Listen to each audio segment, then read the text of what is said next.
Since the dawn of time, man has sought to harness the great elements of power: fire, water, gay, and armored warfare. Throughout history, the world's leading scientists have attempted to harness the power of these primal elements. Their dreams that one day, with these elements combined, tanks may take to the sky. But their attempts have always led to the clunky and the embarrassing. The world's leading minds tried, but time and time again, they failed. The world thought that such power was simply impossible, that no tank would ever be able to fly. Until now. Rising from the mystic deeps comes a man unlike any other, a true American, a man who has read a book, possibly even a second book, and mastered everything there is to know. The patron saint of the armchair tactician, the crown prince of the well why don't they just upgrade legacy aircraft crowd, former National Guard combat engineer and human can of Bud Light, Michael Mike Sparks.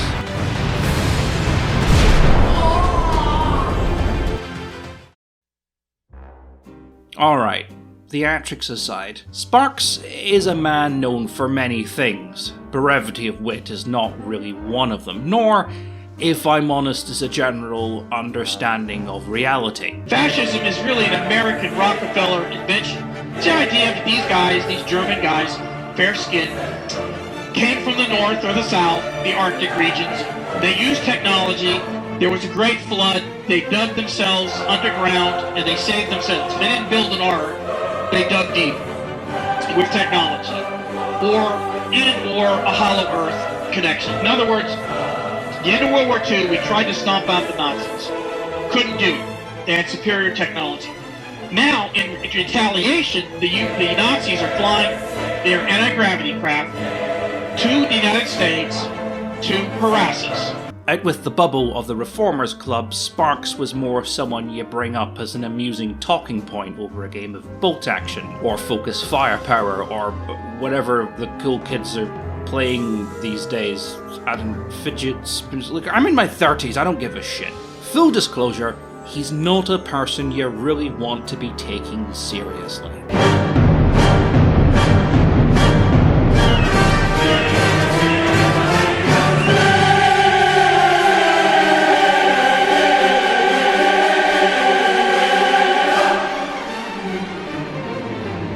I mean, you really just need to take a look at the first Tactical Studies group, which he proclaims to be the director of. Don't be fooled by the name, it's a Facebook group, and a psychiatrist's stream of self-delusion as each one of Sparks' ideas comes with its own maddened rambles, a monument to the man's rapidly deteriorating mental health that orchestrates such a perfect harmony of hopelessness that my Star Trek dinosaur erotic fanfic novel I wrote when I was 15 comes over as far less cringy, and with a considerably higher production value. And yes, that is a thing. No, you cannot read it. Okay, maybe. For money. Like many on the side of the Reformers, Sparks' mentality on the development of armoured warfare is outdated. Polluted by tales from the Second World War and Vietnam, his website is a tribute to every weird and dumb idea of the 30s, 40s, 50s, 60s, 70s, everything that was tried and ignored, often for good reasons. But a few years ago, his calls for a return to an era of hot air balloon artillery spotters and border patrol zaplins, to keep the Mexicans out, suddenly turned legit. It was revealed the US Army was considering launching robot-controlled airships as a replacement to spy planes and observation craft. That project never got off the ground. But it did lead many to question if somewhere in Sparks' rambling, insanity-driven website lay the next future weapon, if Sparks had, or was even capable of, predicting the development of future warfare even if it was by pure coincidence. Like 1,000 monkeys on typewriters, had Sparks accidentally written Shakespeare. Now, Sparks' website is a product of the late 90s. Hyperlinks lead to more hyperlinks, lead to entire sections of the website that are otherwise inaccessible had you not spent an afternoon clicking through a maze of opinionated rants. Think of it like the game Wiki Hitler, a game where you click the random button on Wikipedia 3 times and try to get from the page that you're on to Hitler in as little time as possible. Except imagine a more advanced version where you try to get from former Ugandan dictator Idi Amin to, I don't know, the Chiquita Banana Lady. Thankfully you have me, who suffers on your behalf. Just gonna need a little bit more wine to deal with this. The things I do for content. Yeah, YouTube. So Spark's most famed concept is this, the AeroGavin. Spark's obsession with the 1960s APC is well known and, fairly well justified. For all its vices, the M113, simply called the 113 or the Battle Taxi, is a phenomenally good vehicle. I mean, simple by design, cheap to produce, it combines a relatively good off-road performance with a reliable engine. It offers a fairly basic level of protection, but its main strength, and the reason it has stayed in service for so long, is its adaptability. Sorry, I'll never do that impression again. I do not know where that came from. Wow. But today's generals talk about modularity in military vehicles as if it was a new concept. The 113 is so simple, so easy to modify, and is so diverse, they're putting it on corporate posters to prove the CEO isn't racist.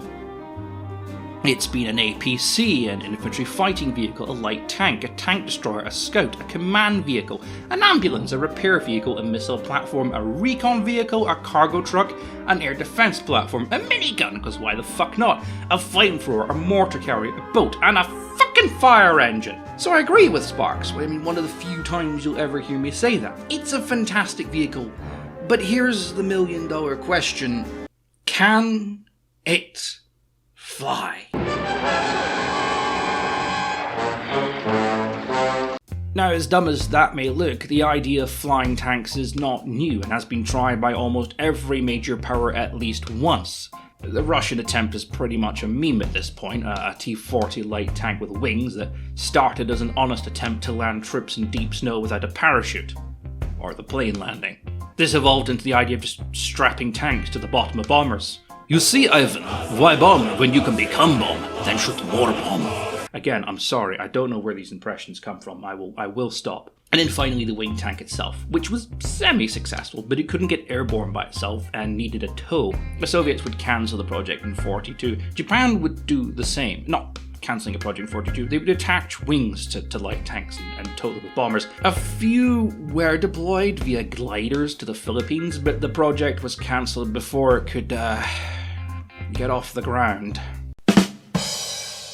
Britain is of course thankful for the Russians because now everyone has forgotten their attempt, and oh boy, Brits are at it again, everybody. With a 30-meter long wingspan, the Baines Bat Flying Wing, and yes, that is its actual name, was not an attempt to fly a light tank like the other nations who no. This is Britain, and when Britain experiments, shit gets weird. Keep in mind, these are the same people that built a nuclear bomb with pink plutonium in a shed overnight, and that was the full extent of Britain's nuclear weapons program. So flying light tanks into enemy territory was not something Britain was interested. Flying heavy tanks into battle, that was interesting. And this prototype is a 1/3 scale model, and it was eventually cancelled because the idea of stealthily gliding a division of heavy tanks into enemy territory may be somewhat problematic, as it required somewhere for a squadron with 90-meter long wingspans to land, but also the enemy to somehow, not notice a field of giant aircraft. I mean, to put that in perspective, the Boeing 747 only has a 68-meter long wingspan. I'm pretty confident you would notice a field full of them, especially ones dropping off tanks everywhere. And you probably run up to your mother and go, "Hey mama, why is the tanks on the field outside? There is the Boeing, the planes have landed in the what?" And your mother would go, "What? Where are you from exactly?" And you turn and go, "I don't know. I'm Eurotrash, shut up." So anyway, there's a few other attempts. Brazil tries it at one point. France was fucking about with rockets, and yeah, they did consider it. Houston, we've had a problem. But those attempts don't have any pictures that I can find through a minimum effort Google search, so let's go back to America. J. Walter Christie. A name that if you ever choose to study tanks or even just take a mild interest in, is a name that will keep popping up even if you don't want it to. Like that one uncle who you're not allowed to wear short skirts around, and he just keeps staring at you from across the dinner table, and he tells you how much you've grown, and you know it's a compliment, but you just keep feeling his eyes in the back of your neck, and you don't really want to be left alone in the room with them, so you keep finding excuses to be in rooms with other people, and he keeps walking in on you, and anyway, Christie is famed for his series of tanks with its super speedy suspension system. That would eventually become the BT series of tanks. I could do an entire video on how that's not actually true, but let's just roll with it, okay? We just don't have that kind of time. But did you know he also tried to strap wings to one and fly it around? And not via glider. I mean, this thing had an engine and everything. But what about modern stuff? I mean, we've seen people strapping helicopter rotors and fan blades to cars, but have they done it to a tank? Yes, they have. Behold! The Israeli Air Mule. I mean, what started as a project to carry light cargo around soon evolved into the idea of evacuating wounded soldiers, or even transporting them into battle. But not wounded soldiers, the other way around. But that would make it, an APC. A flying APC. God damn it, Sparks, you've done it again. Of course, it's still just a concept, and outside of a single test flight, the company has been pretty silent, though another company, Urban Aero, which have a very, very similar looking design and an amazingly badly made video,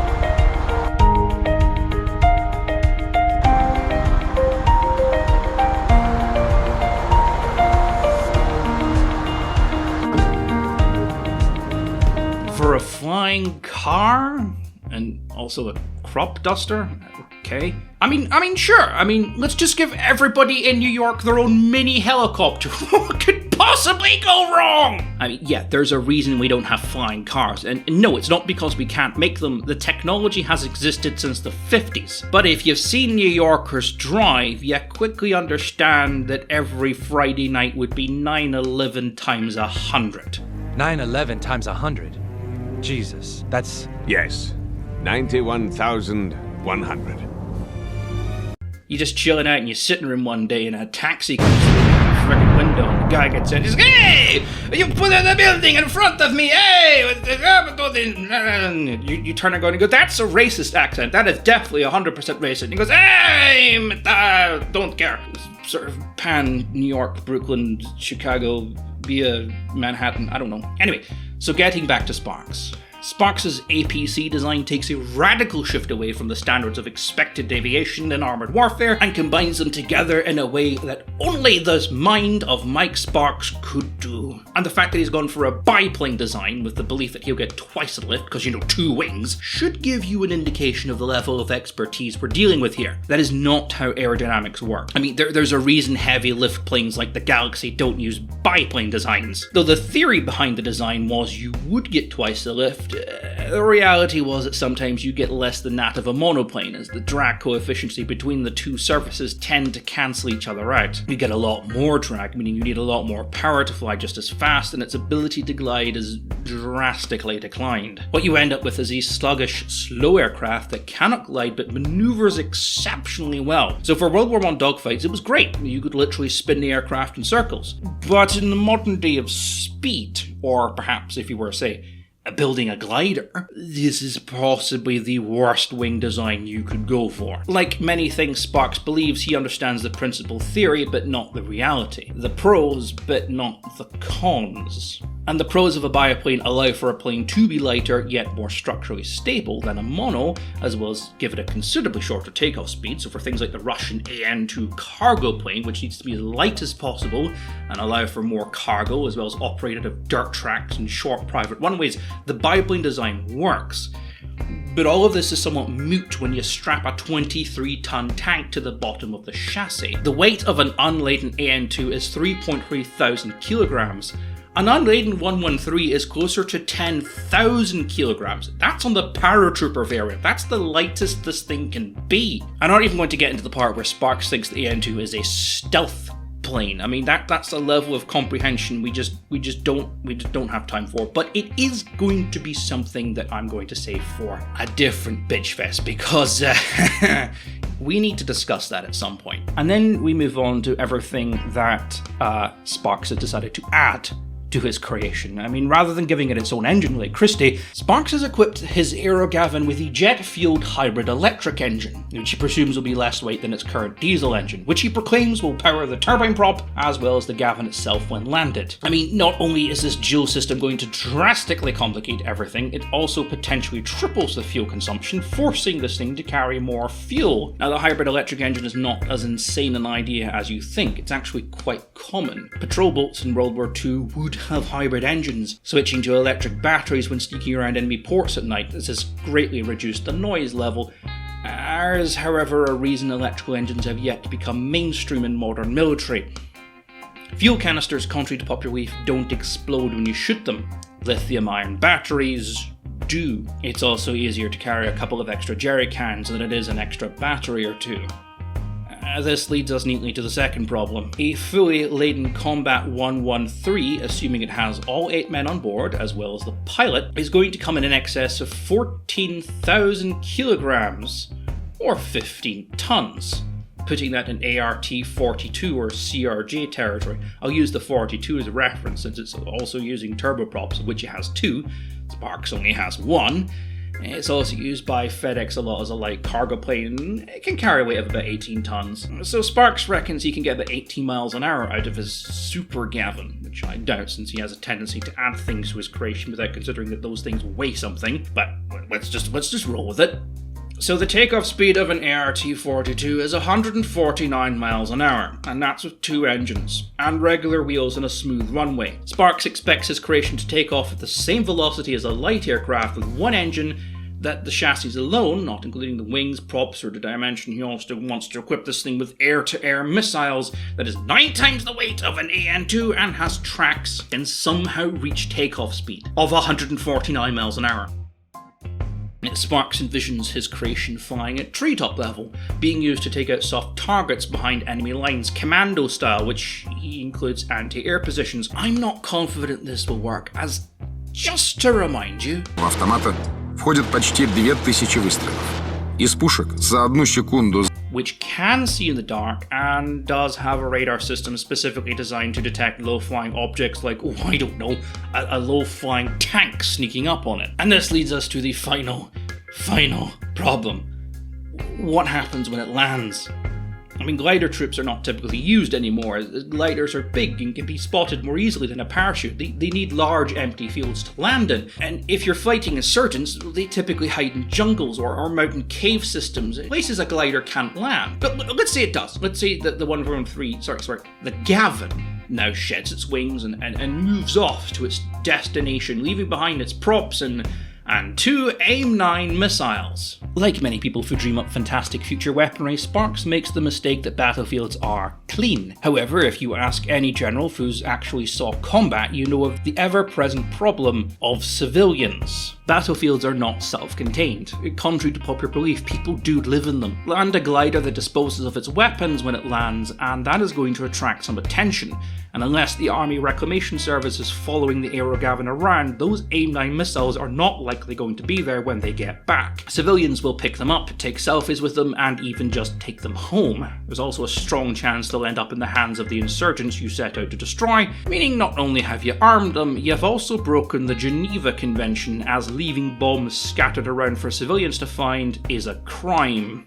A war crime. That's why disabled tanks that have no hope of being recovered are destroyed, meaning if those missiles do get left behind by the AeroGavin, they would have to be destroyed. And this can't be done on a timer, as again, civilians can wander into the area and pick them up, and a few moments later, you're responsible for the death of a bunch of teenage boys. What was that? What was that phrase you used? Like, moral compass? So what we have is a slow, low-flying tank that cannot reach its own takeoff speed, has to use old-school maps and compasses to find its destination, as it doesn't have a radar or GPS. The pilot has this tiny letterbox-sized viewing port to fly his unaerodynamic box around in. It's highly vulnerable to anti-air systems, aerodynamically unsound, and silently crashes into uneven terrain, which then blows up as it leaves to go on its stealth mission.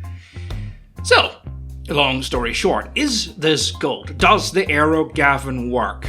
No, it doesn't. Look at it! Did any part of you think this would work? Come on! Be serious. Fortunately for us, Sparks has created a handy video using advanced 3D models and graphics and sound to demonstrate how this creation would work. Now, I was planning just to shut up and let the video speak for itself, but sadly he thought to use the James Bond music in the background. I don't want a copyright strike on my channel, so the music is going to be done by me. Enjoy.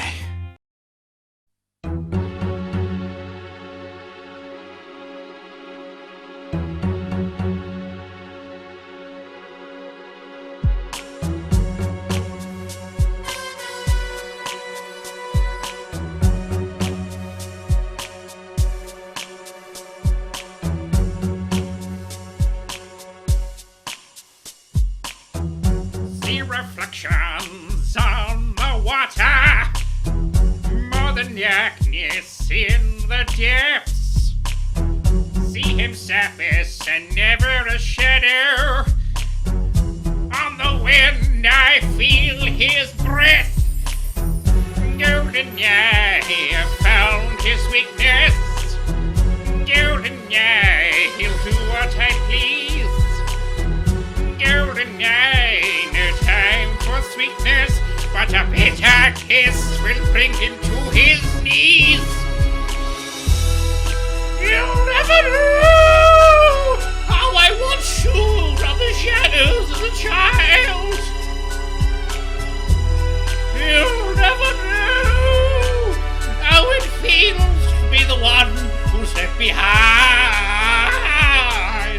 You'll never know the days, the nights, the tears I've cried. But now my time has come, and time is not on your side. Fuck. See him move through smoke and mirrors. Feel his presence in the crowd. Other girls, they gather around him. If I had him, I wouldn't let him out. Golden eye, not lace or leather. Golden chain, take him to the spot. Golden eye, I'll show him forever. It will take forever to see what I've got.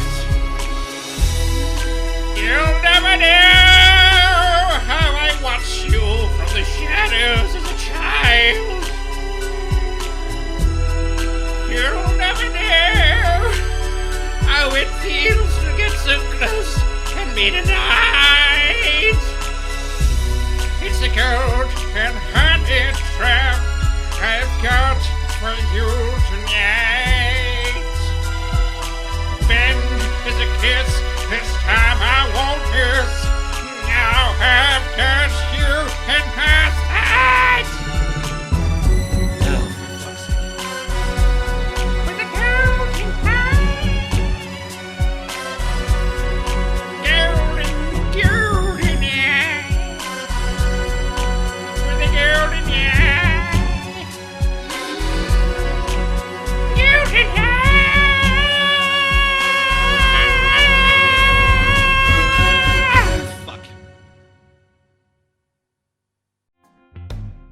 Thankfully for Sparks, his idea is unnecessary, as there is something like it already in the field and has been widely in use since the end of the Second World War. It doesn't require a runway, it can land almost anywhere, it can carry machine guns, missile armaments, as well as troops, light vehicles, and even small tanks. It's fast, it's quiet, and many even have the same level of armor protection as the 113, or in some cases, greater than. It's called a fucking helicopter! I squeeze gas,